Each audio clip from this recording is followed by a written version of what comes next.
why does she have so little money? Did no one notice that she has barely anything to live on?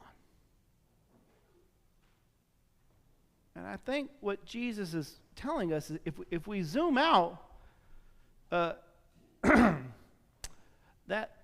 we as a church, and I would say even we as a society,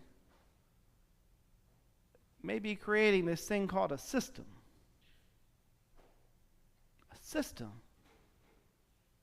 And I've once heard that systems are perfectly designed to get the results that they are getting.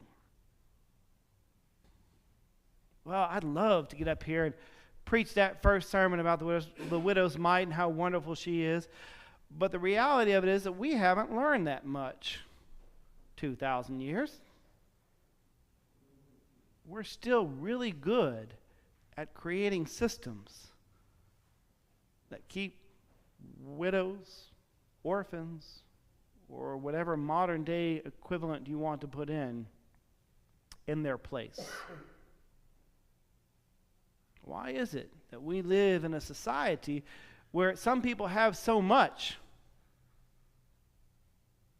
whether it be privilege, whether it be money, whether it be resources, and some have so little?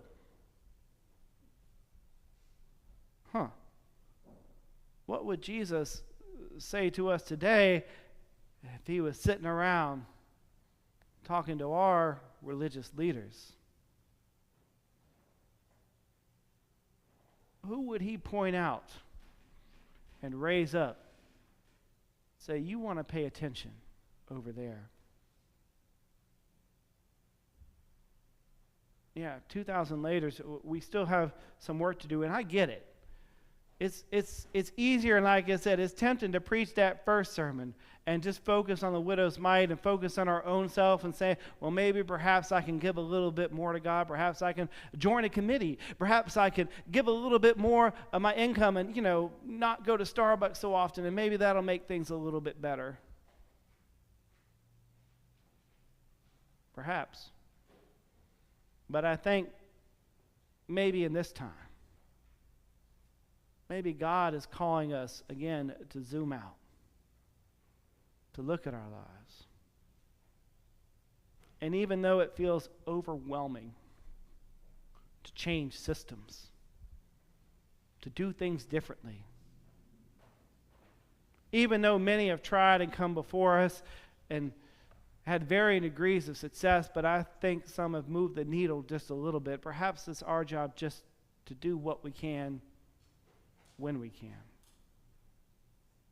Perhaps it's our job to even